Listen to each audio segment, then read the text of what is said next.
इन सब के बीच संभल हिंसा पर प्रशासन का बड़ा बयान सामने आया है। अब तक इस पूरे मामले में आपको बता दें 800 लोगों के खिलाफ एफआईआर दर्ज कर ली जा चुकी है। पुलिस का आधिकारिक ये बयान 25 लोग इस मामले में गिरफ्तार किए गए हैं, 3 लोगों की मौत की पुष्टि हुई है। वहीं बड़ा बयान ये भी कि सुनियोजित तरीके से हिंसा की गई थी, लोगों को हिंसा के लिए उकसाया गया था। इस पूरे मामले की जांच में पुलिस जुटी है और देखिए पुलिस की ओर से ये बड़ा आधिकारिक बयान कि हिंसा के लिए लोगों को उकसाया गया। 25 लोगों की गिरफ्तारी हो चुकी है, वहीं 800 लोगों के खिलाफ मामला दर्ज किया गया है। तो संभल हिंसा पर प्रशासन का ये बड़ा बयान। और एक तरफ जहां जो आरोपी है, जो पत्थरबाज है, नकाबपोश, उनकी धरपकड़ जारी है। इन सब के बीच अब तक 800 लोगों के खिलाफ एफआईआर इस पूरे मामले में दर्ज कर लिया गया है। 25 लोग अब तक गिरफ्तार है, 3 लोगों की मौत की पुष्टि हो चुकी है और इसको लेकर अभी भी हंगामा हो रहा है। इन सब के बीच इन तस्वीरों को आप देखिए जिन पर एफआईआर दर्ज की गई है संभल हिंसा में। जियाउर रहमान बर्क सांसद है संभल से, वहीं ममलुकुर रहमान, उनकी भी आप तस्वीर आप देख रहे हैं किस तरह से। ये वो 3 नाम हैं जिन पर एफआईआर दर्ज की गई है। हिंसा को भड़काने के लिए, लोगों को यहां पर उकसाने का ये बड़ा आरोप लगा है। सोहेल इकबाल, इसके साथ साथ जो कि एमएलए इकबाल के ही बेटे हैं, जियाउर रहमान के पिता है। तो ये वो 3 नाम है जिन पर एफआईआर दर्ज की गई और पूरे इलाके में तनाव की परिस्थिति है। पुलिस ने पूरे इलाके को छावनी में तब्दील कर दिया है। सर्वे के बाद से ही आपने देखा किस तरह से यहाँ हिंसा हुई और उसके बाद पूरे इलाके में तनाव का माहौल। और एक नहीं, 2 नहीं, इन 3 तस्वीरों को आप देखिए। संभल के नकाबपोश पत्थरबाज, और अब उनका वीडियो भी लगातार जारी किया जा रहा है। इन सब के बीच हथियार भी मिले हैं। ऐसा लगता है देखकर कि सुनियोजित तरीके से कहीं न कहीं ये पूरी हिंसा भड़काई गई, साजिश के तहत संभल में हिंसा की गई। ये बड़ा बयान भी अब सामने आने लगा है। जय श्री राम के नारे लगाए गए, ये दूसरे पक्ष का आरोप है। संभल प्रशासन की प्रेस कॉन्फ्रेंस भी आपको बता दें। इन सब के बीच नर्सरी से लेकर 12वीं तक के स्कूल बंद कर दिए गए हैं, इंटरनेट सेवाएं बाधित कर दी गई है। किसी भी तरह से पूरे इलाके में लॉ एंड ऑर्डर की जो स्थिति है वो खराब ना हो, सुनिश्चित किया जा रहा है। गई कोर्ट ने दूसरे पक्ष की सुने बगैर उसी दिन 19/11/2024 को सर्वे के आदेश दे दिए। ताज्जुब तो इस बात का है कि ऑर्डर मिलने के बाद ही संभल के जिलाधिकारी, संभल के पुलिस अधीक्षक आदेश को पढ़े बगैर 2 घंटे बाद ही सर्वे के लिए पुलिस बल के साथ शाही जामा मस्जिद पहुंच गए। जामा मस्जिद की कमेटी, जनप्रतिनिधि, उलेमा इकराम, सभी अधिवक्ताओं ने सहयोग दिया। जिस समय पहली बार सर्वे हुआ है और कोर्ट के आदेश के बाद पूरा का पूरा सहयोग, जो भी वहां जिम्मेदार लोग थे, जो भी जिम्मेदार वहां पर मौके पे थे, सबने सहयोग किया। जिलाधिकारी संभल और पुलिस अधीक्षक संभल ने 2.5 घंटे सर्वे के बाद कहा अब सर्वे पूरा हो चुका है और अब रिपोर्ट कोर्ट को भेज दी जाएगी। दिनांक 22/11/2024 फ्राइडे को जुम्मे की नमाज के लिए लोग नमाज अदा करने के लिए जामा मस्जिद पहुंचे, लेकिन पुलिस प्रशासन ने बैरिकेडिंग लगा दी ताकि लोग नमाज न पढ़ सकें। उसके बाद भी लोगों ने संयम बरता, नमाज अदा की और किसी प्रकार का विरोध प्रदर्शन नहीं हुआ, किसी तरह की विरोध नहीं हुआ।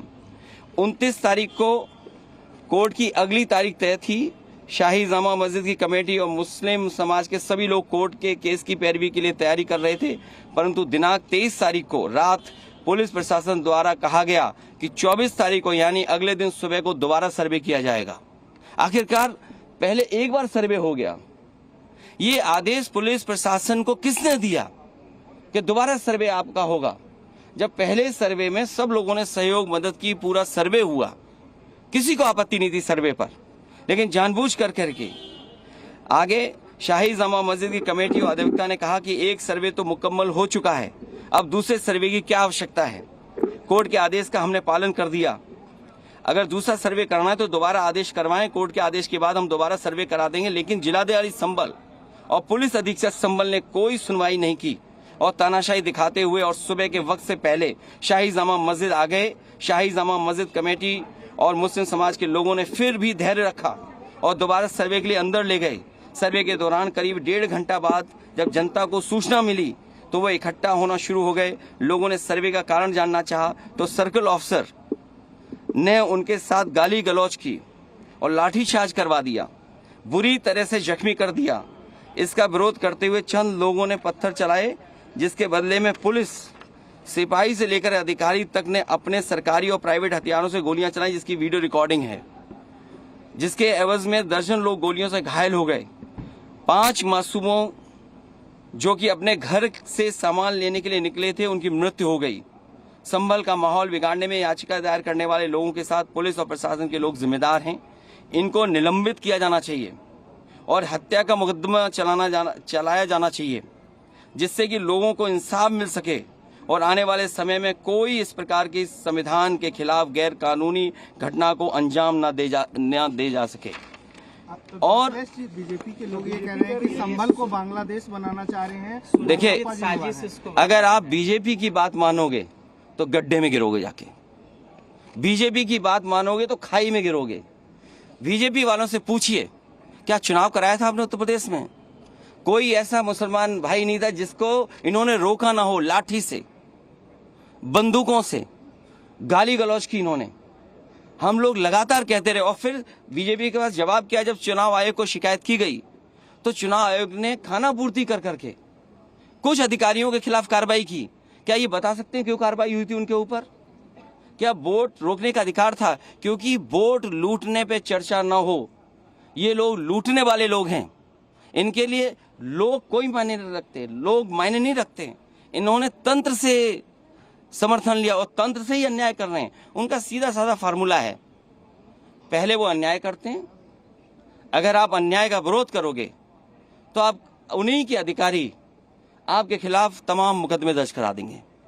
क्या जियाउल इस्लाम वहाँ थे? हमारे विधायक वहाँ थे, सांसद थे क्या वहाँ? जियाउर रहमान।